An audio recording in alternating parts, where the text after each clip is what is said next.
सहारनपुर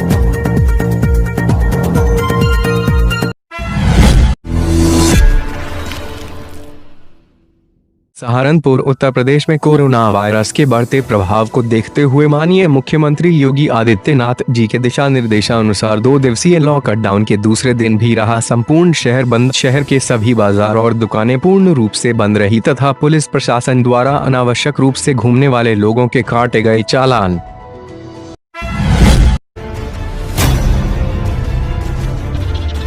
सहारनपुर अपर police महानिदेशक मेरठ द्वारा reserve police lines Saharanpur, थाना मंडीवन, थाना नागल का आकस्मिक निरीक्षण किया गया तथा संबंधित को आवश्यक दिशा निर्देश दिए गए तथा जनपद भ्रमण के दौरान ड्रोन कैमरे से शहर के लॉकडाउन का जायजा लिया गया।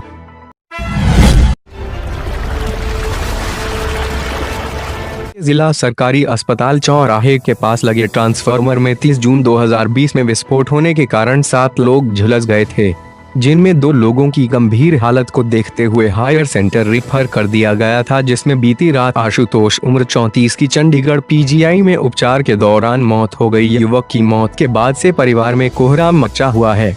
परिवार की यह मांग है कि दोषियों को सजा मिले तथा आशुतोष की बीवी को नौकरी व उसकी बेटी के लिए मुआवजा मिले। काम पे जा रहा था, हफ्ते में 2 विजिट करता था वो फर्स्ट स्टेप स्कूल में, और ये हॉस्पिटल वाला जो पुल है इसके नीचे वो स्कूल है, और यहाँ से गुजर रहा था अस्पताल चौक के पहले से, और यहीं ट्रांसफार्मर फटा और सारा तेल उसके ऊपर गिरा, वो भी जला, पूरी मोटरसाइकिल जली और उसके साथ 7 आदमी और जले, 2 गाड़ियाँ 3 गाड़ियाँ और जली, एक ट्रैक्टर खड़ा था वो जला। उसके बाद यहाँ के अस्पताल में जब ले गए उसे तो उन्होंने तुरंत हायर सेंटर रेफ़र कर दिया। हायर सेंटर चंडीगढ़ में 30 तारीख को इसे पहुँचा दिया गया था, वहाँ उन्होंने आईसीयू में रखा 18 दिन, कल उसकी डेथ हो गई 19वें दिन। और मेरे परिवार में मैं, मेरी वाइफ, अब वो मेरा बेटा जो अब नहीं है वो, उसकी एक बेटी 5 साल की, मेरी वाइफ, और एक मेरा छोटा बेटा भी है। बस ये हैं हम सब परिवार में। अब उसके परिवार का पालन पोषण भरण पोषण करने के लिए मैं क्या करूँगा। मैं बड़ा लाचार हो गया। 15-20 साल से मुझे शुगर है, मेरी आँखों की रोशनी कम हो गई, नहीं तो मैं ही कुछ कर सकता था। मेरी उम्र 61 साल है और अब मैं अब शारीरिक रूप से और आंखों से स्वस्थ नहीं हूँ जो काम करने लायक हूँ।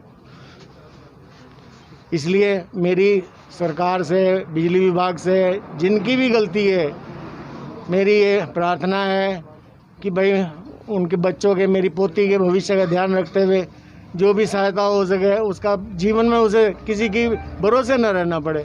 मेरी बहू को नौकरी मिल जा, कुछ हो जा, मेरा उसका ऐसा हो जाए कि परिवार चलता रहा उनका, वो रुके नहीं। बस के एक बहुत ही नवयुवक नवोदित हमारे साथी थे, जिनकी बहुत ही दुर्भाग्यपूर्ण स्थिति में बिजली विभाग की लापरवाही के कारण दर्दनाक मौत हुई। लगभग 20-25 दिन पहले जब वो अपनी मोटरसाइकिल पे जा रहे थे, अस्पताल चौक के पास जाम में गाड़ी खड़ी थी, अचानक एक ट्रांसफार्मर फटता है और उसकी तेल से वो 90% बर्न हो जाते हैं। उन्होंने हेलमेट पहन रखा था, जिसकी वजह से सिर और उनका फेस बच गया और पूरा शरीर उनका जल गया। वहाँ से वो पैदल भागकर इमरजेंसी तक गए। वहाँ से उन्हें रेफ़र कर दिया गया हायर सेंटर के लिए, और हायर सेंटर में जाते हुए चंडीगढ़ में उनका लगातार आईसीयू में एडमिट रहकर इलाज कराया गया, परंतु तब भी उन्हें बचाया नहीं जा सका। कितना पैसा इलाज में खर्च हो गया, परंतु सरकार संवेदनहीन बनी रही और कोई पैसा विभाग के द्वारा उसमें नहीं दिया गया। आज मौत के बाद भी सरकारी विभाग के किसी अधिकारी का ना आना, मेरे द्वारा भी डीएम को इस बारे में सूचना दी गई। उन्हें बताया गया कि इस तरह से जो मौत हुई है उससे लोगों में गुस्सा है और ये विस्फोटक स्थिति में परिवर्तित ना हो जाए, इस बात के लिए निश्चित रूप से एक माकूल फैसला किया जाना चाहिए। विभाग के द्वारा क्या प्रावधान है क्या नहीं, परंतु हम लोगों की मांग है कि एक बच्चा जिसकी मात्र 34 साल की उम्र हो, जिसके 3 साल की बच्ची हो, और उसका अगर निधन इस तरह से होता है तो उसका पूरा परिवार, उसका जो पिता हैं वो भी उसी के ऊपर डिपेंड थे, उसकी जो बिटिया है और उसकी पत्नी, तो उसकी पत्नी को सरकारी नौकरी दी जाए और एक समुचित राशि उन लोगों को दी जाए जिससे वो अपने परिवार का पालन पोषण कर सकें। और जो हादसा हुआ है उस बात के लिए जांच बैठाकर उन तकनीकी अधिकारियों का जिनकी लापरवाही से ट्रांसफार्मर फूका है, उनकी जांच कराकर उनके खिलाफ कार्रवाई की जानी चाहिए।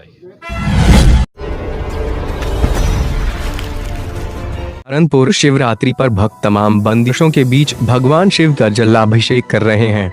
इस बार पहली बार मंदिरों में कांवड़ नहीं पहुंची। मंदिरों में एक बार में सिर्फ 5 लोगों को ही जाने की अनुमति दी गई। भीड़ को नियंत्रित करने के लिए मंदिरों के बाहर पुलिस फोर्स तैनात रही। शिवरात्रि पर सुबह से ही भक्तों का मंदिरों में पहुंचने का सिलसिला शुरू हो गया। पहली बार शिवरात्रि पर मंदिरों का नजारा अलग ही नजर आया। पहली बार ऐसा हुआ कि मंदिरों में भगवान शिव के जलाभिषेक को कांवड़ लेकर भक्त नहीं पहुंचे हैं। शिवरात्रि पर मंदिरों में भक्त बड़ी संख्या में पहुंचे, लेकिन पहले जैसी भीड़ नजर नहीं आई। मंदिरों के गेट पर ही तापमान चेक करने के बाद भक्तों को प्रवेश दिया गया। इसके बाद भक्तों के हाथों को सैनिटाइज कराया गया। आवास विकास स्थित हरि मंदिर, भूतेश्वर महादेव मंदिर, पातालेश्वर मंदिर, बागेश्वर मंदिर, शिव मंदिर में भक्तों ने भगवान शिव का जलाभिषेक किया।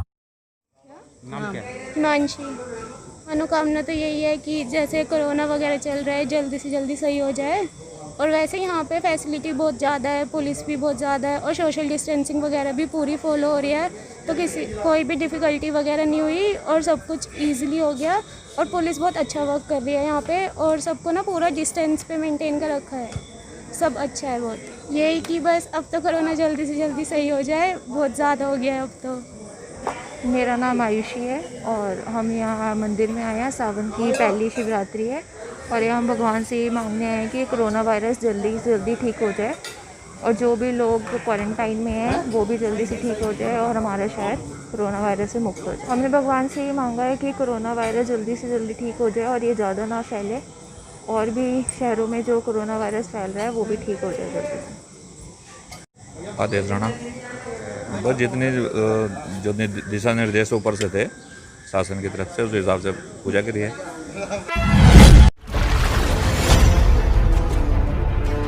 ग्राम कैलाशपुर में अब्दुल वली बंटी प्रधान ने चलाया सफाई अभियान। ग्राम कैलाशपुर में देहरादून रोड स्कूल के पास कूड़े के ढेर से लोग परेशान थे। आने जाने वाले लोग वहां से निकलना मुश्किल था। प्रधान अब्दुल वली बंटी ने उठाया सफाई का बेड़ा। अब्दुल वली बंटी प्रधान ने जेसीबी लगाकर वहां से बना कूड़ा उठाया गया व सफाई भी की गई। अब्दुल वली बंटी प्रधान ने कहा कि ग्राम कैलाशपुर को स्वच्छ व सुंदर बनाने में मेरा सहयोग करे व अपने आसपास सफाई का ख्याल रखे। घर के आसपास गंदगी और पानी इकट्ठा नहीं होने दें। ऐसी कोई भी चीज जिससे मच्छर पैदा हो, मच्छरदानी लगाकर सोएं और ध्यान रखें कि उस पर मच्छर मारने वाली दवा लगी हो, उसमें कोई छेद ना हो और वह कहीं से फटी ना हो, वह अच्छी तरह लगी हो ताकि मच्छर अंदर न आए। घर के अंदर मच्छर मारने वाली दवा छिड़कें। घर के दरवाजों और खिड़कियों पर जाली लगाएं और कैलाशपुर को स्वच्छ रखने में हमारी मदद करें।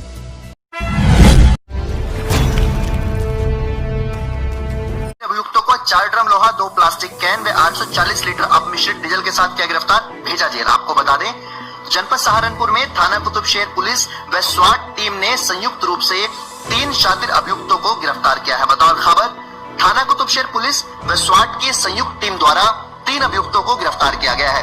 पुलिस ने मौके से 4 ड्रम लोहा, 2 प्लास्टिक कैन व 840 लीटर अपमिश्रित डीजल बरामद किया है। पुलिस ने कानूनी कार्रवाई कर तीनों शातिर अभियुक्तों को जेल भेज दिया है।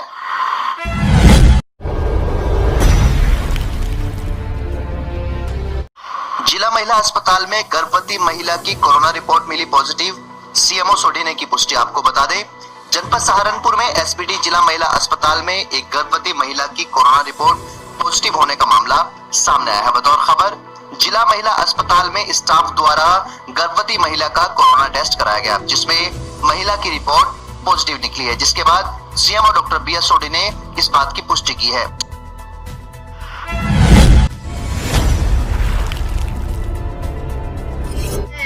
कोतवाली मंडी के बुड्ढीमाई चौक में मिला कोरोना पॉजिटिव, पुलिस ने गली को किया सील। आपको बता दें, जनपद सहारनपुर में कोरोना वायरस आए दिन नए आंकड़े पेश कर रहा है। बतौर खबर, कोतवाली मंडी के बुड्ढीमाई चौक में भी कोरोना पॉजिटिव का एक मामला सामने आया है, जिसके बाद चौकी प्रभारी जितेंद्र सिंह त्यागी ने गली को बल्लियां लगाकर सील कर दिया है। वह लोगों से सहयोग की अपील की है।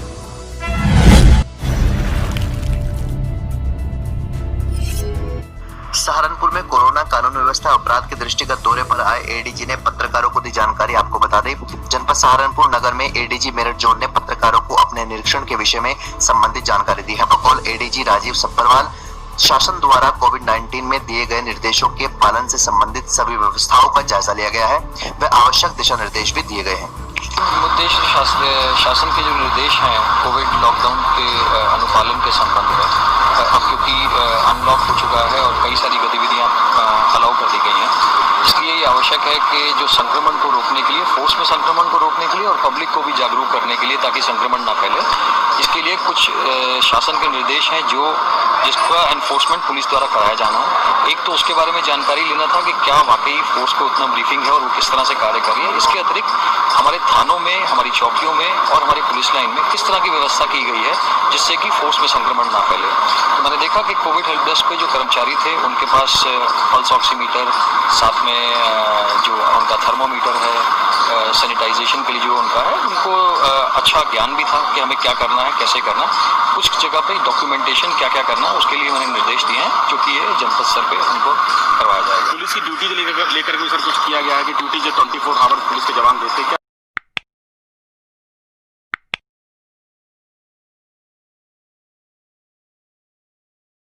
आवश्यकता है। और जो भी हमारे प्रोटेक्टिव शील्ड है पहनने की, चाहे फेस शील्ड हो चाहे मास्क हो, उसके अतिरिक्त जो ग्लव्स हैं, प्लस वहाँ पे क्या क्या उनको निर्देश दिए गए हैं कि कंटेनमेंट जोन में कौन कौन सी गतिविधियाँ नहीं होगी, उसकी जानकारी कितनी है वो भी मैं चेक करने के लिए जा रहा हूँ। और इसके अतिरिक्त एक जो मेजर चीज़ है वो ये है कि जो शासन का निर्देश है कि जो पब्लिक बाहर घूम रही है वो मास्क पहन के घूमे, रात्रि के कर्फ्यू का अनुपालन हो, तो ये सभी चीज़ों का अंश हो।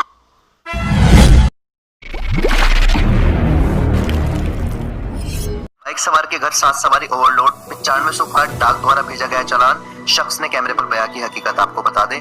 जनपद सहारनपुर में ट्रैफिक पुलिस द्वारा एक बार फिर से मानवीय त्रुटि के चलते चालान का मामला सामने आया है। बतौर खबर, सहारनपुर निवासी एक बाइक सवार का ट्रैफिक पुलिस द्वारा 7 सवारी व ओवरलोड होने का 9500 रुपए का चालान का मामला सामने आया है, जिसके बाद शख्स ने कैमरे पर पूरी बात मीडिया कर्मियों के सामने रखी है। मेरे बाइक है जिसका नंबर UP 11 2321 है, जो कि मोटरसाइकिल है, और कल परसों मेरे पास घर पे चालान आया। वरिष्ठ पुलिस अधीक्षक सहारनपुर डॉक्टर एस चन्नप्पा के निर्देशन में अपराध की रोकथाम एवं कानून व्यवस्था बनाए रखने हेतु जनपद पुलिस अपने थाना क्षेत्र अंतर्गत संदिग्ध व्यक्ति वाहन चेकिंग फ्लैग मार्च किया गया।